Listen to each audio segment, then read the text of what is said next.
كلمتين وبس.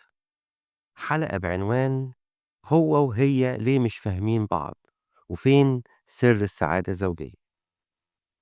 أول حاجة لازم نعرفها، أكتر الناس بتفكر إن العلاقة الزوجية الناجحة هي اللي ما فيهاش مشاكل أو خلافات، لكن ده مش صح. العلاقة الناجحة هي اللي بيكون فيها الطرفين على وعي كامل بحقيقة الحياة الزوجية. يعني إيه وعي؟ يعني يكون عندهم استعداد يقبلوا اختلافاتهم، وده مش عيب، لكن بالعكس ده المطلوب عشان يقدروا يعيشوا مع بعض بسلام. وكمان لازم يكون عندهم رغبة حقيقية إنهم يشتغلوا ويتعبوا عشان ينجحوا علاقتهم ويحققوا الحياة الزوجية السعيدة.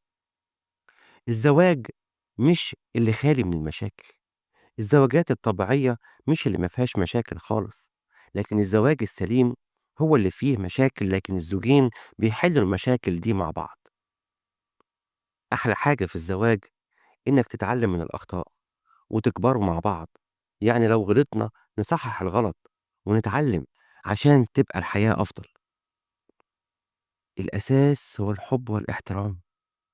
الحب والاحترام هما الأساس في العلاقة الزوجية.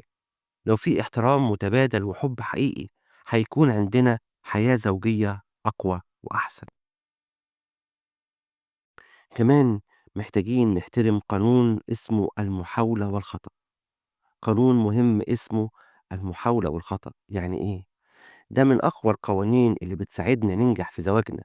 كلنا بنغلط، واللي بيفرق هو إننا نكون مستعدين نصلح أخطائنا.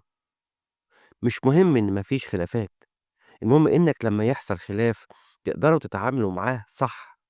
ده بيخلي العلاقة تستمر وتبقى أقوى. إزاي نفهم بعض؟ لو فهمنا سيكولوجيا الرجل والمرأة، أو الاختلافات الطبيعية اللي ربنا خلقها بين الرجل والمرأة، هنبقى قادرين نفهم بعض بشكل أفضل. يعني كل واحد يعرف التاني إيه اللي بيهمه وإيه اللي مش بيعجبه. طيب، إيه اللي بيفرق بين الرجل والمرأة؟ الرجل والمرأة بيختلفوا في حاجات كتير، زي اهتماماتهم، احتياجاتهم، طريقة تفكيرهم، طريقة تعبيرهم عن مشاعرهم، وكمان هدفهم من الكلام.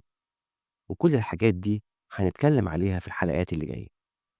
في الآخر عايزين نقول إن الزواج ليس مكان خالي من التحديات، لكن هو مكان للتعلم والنمو مع بعض. لو فهمنا الاختلافات دي هنقدر نعيش حياة زوجية مليانة حب واحترام ونجاح. كلمتين وبس. إعداد وتقديم صموئيل القمص، ماجستير مشورة مسيحية من جامعة هوري صوفيا.